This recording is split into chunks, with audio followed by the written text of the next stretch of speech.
तो hello guys, कैसे हैं आप सब। आई होप आप सभी अच्छे होंगे और आप सभी की तैयारी भी अच्छी चल रही होगी। तो आज का वीडियो का हमारा टॉपिक है कि जो एसएससी ने अभी आप जो फॉर्म भर रहे होंगे, इसके एप्लीकेशन फॉर्म जो चालू हो गए हैं, उसमें आपको स्किल और सीबीटी सेम लैंग्वेज करने को मिल रही। तो बहुत से लोगों का कमेंट आ रहा था, तो मैंने सोचा लाओ इस पर वीडियो बना दूँ। और अगर आप चैनल पे नए आए हैं तो चैनल को सब्सक्राइब ज़रूर कर दीजिएगा। हम लोग 1K के बहुत पास में हैं। आपका सपोर्ट मेरा मोटिवेशन का काम करेगा। तो चलिए बढ़ते हैं वीडियो में आगे। सबसे पहले बात करते हैं, दो तरह की सिचुएशन होंगी। एक लोग जिन्होंने फॉर्म ऑलरेडी भर रखा है और एक लोग जिन्होंने फॉर्म अभी तक नहीं भरा है। तो भाई दोनों के हिसाब से मैं सिचुएशन बताऊंगा। सबसे पहले जिन्होंने फॉर्म नहीं भर रखा है, तो भाई आपके पास जब आप भरोगे तो आपके पास ये ऑप्शन आएगा, medium of CBE and skill test. यानी वो कंप्यूटर बेस्ड एग्जामिनेशन और स्किल टेस्ट दोनों का ये ऑप्शन मांग रहे हैं कि एक ही बताओ लैंग्वेज। जबकि कई बार ऐसा होता है कि किसी को हिंदी में एग्ज़ाम देना होता है, इंग्लिश में स्किल देनी होती है, या 4 केस बनते हैं। उसको हिंदी में एग्ज़ाम देना है और इंग्लिश में स्किल देनी है। दूसरा केस होगा, उसको हिंदी में एग्ज़ाम देना है, हिंदी में ई स्किल देनी है। तीसरा केस, उसको इंग्लिश में एग्ज़ाम देना है, हिंदी में स्किल देनी है। चौथा केस, उसको इंग्लिश में ई एग्ज़ाम देना है और इंग्लिश में ई स्किल। तो भाई ये जो दोनों हिंदी दोनों इंग्लिश वाले हैं, इनको तो कोई प्रॉब्लम नहीं है। प्रॉब्लम किनको है? जिनको हिंदी में इन दोनों को प्रॉब्लम है। तो ये लोग भाई क्या करें? तो आपको प्रायोरिटी किसको देनी है? आपको प्रायोरिटी देनी है अपने स्किल टेस्ट की लैंग्वेज को। ठीक है भाई, यानी आपकी जो स्किल टेस्ट आपने जिसमें सीखा हो, हिंदी में या इंग्लिश में, आपको वही यहाँ फिल करना है।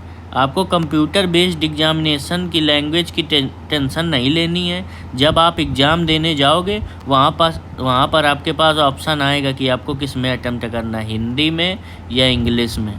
ये केवल उसके लिए मांग रहे हैं। कई लोग यूट्यूबरों ने अफवाहें फैला रखी हैं कि भाई जो हिंदी में अटेम्प्ट करेगा उसको मार्क्स नहीं मिलेंगे, अगर कोई सवाल गलत आया तो इंग्लिश वाला करेगा उसको हिंदी वाला मार्क्स नहीं मिलेगा। तो भाई इतने बेवकूफ़ यूट्यूबर हैं कि क्या बताएं आपको।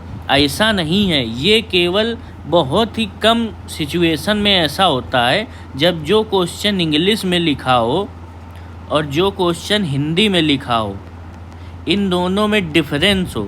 डिफरेंस मतलब बहुत ही बारीकी का डिफरेंस होता है, खासकर वो मैथ्स के क्वेश्चन में होता है। जो सीजीएल जिन्होंने दे रखा है उनको पता होगा कि वो मैथ्स के क्वेश्चन में थोड़ा सा एक अक्षर उधर हो जाता है तो उससे क्वेश्चन बदल जाता है। तो भाई वो अलग सिनेरियो होता है, उन्होंने उसके लिए कर रखा है। इसलिए नहीं कि जिसने इंग्लिश में अटेम्प्ट किया है तो उसको इंग्लिश में मार्क्स नहीं मिलेंगे या हिंदी के मार्क्स नहीं मिलेंगे, ऐसा कुछ नहीं है भाई।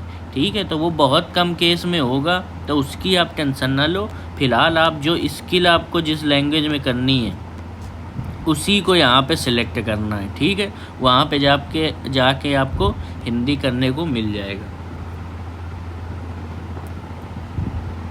अब बात करें जिन्होंने भाई ऑलरेडी फिल कर दिया, तो अब वो बहुत परेशान है कि भाई मुझे तो इंग्लिश में स्किल आती थी, मैंने हिंदी भर दिया, या मुझे तो हिंदी में स्किल आती थी, मैंने इंग्लिश भर दिया। अब वो बेचारे क्या करें? तो भाई आपने फॉर्म में देख रखा होगा, date of windows for application form correction and online payment. तो आपको एसएससी की गलती की वजह से 200 रुपये भरने पड़ जाएंगे भाई, केवल ये दिक्कत होगी आपको। और ये 20-21 तारीख को आपको करेक्शन विंडो ओपन होगी, तो आप वहाँ पे जाके अपना मीडियम चेंज कर लेना। ठीक है भाई, आपको 200 रुपये एक्स्ट्रा देने पड़ेंगे। अब इस गलती एसएससी की है, लेकिन अब क्या कर सकते हैं। एसएससी इस समय पगला चुकी है पूरी तरीके से, ना पोस्ट प्रेफरेंस दे रही ना रिजल्ट दे रही। एसएससी इस समय हालत ख़राब है इसकी। तो आप बस ये कर देना भाई, क्योंकि आपकी तो ज़िंदगी का सवाल है। एसएससी तो आती जाती रहेगी, आपकी ज़िंदगी ख़राब हो जाएगी। तो भाई इसीलिए आप अपना जब ये करेक्शन विंडो ओपन हो तो आप अपना मीडियम चेंज कर लेना। आपको स्किल वाला मीडियम भरना है, बस ये याद रखना है। आपको जिसमें स्किल करनी है वो केवल आप भरना। आई होप आप सभी को वीडियो समझ में आ गया होगा। वीडियो अच्छा लगे तो लाइक कर देना, और कोई भी आपका फ्रेंड हो उसको शेयर ज़रूर कर देना भाई। कई लोगों से ये गलतियाँ हो गई हैं, लोग परेशान हो रहे हैं, बहुत सिचुएशन गड़बड़ है, तो उनको भी आप शेयर कर देना। और चैनल पे नए हो तो भाई सब्सक्राइब कर देना। ऐसे ही मैं इन्फॉर्मेटिव वीडियोज़ आपके लिए लेते आता रहता हूँ। तो चलिए फिर मिलते हैं आपसे अगले वीडियो में। धन्यवाद।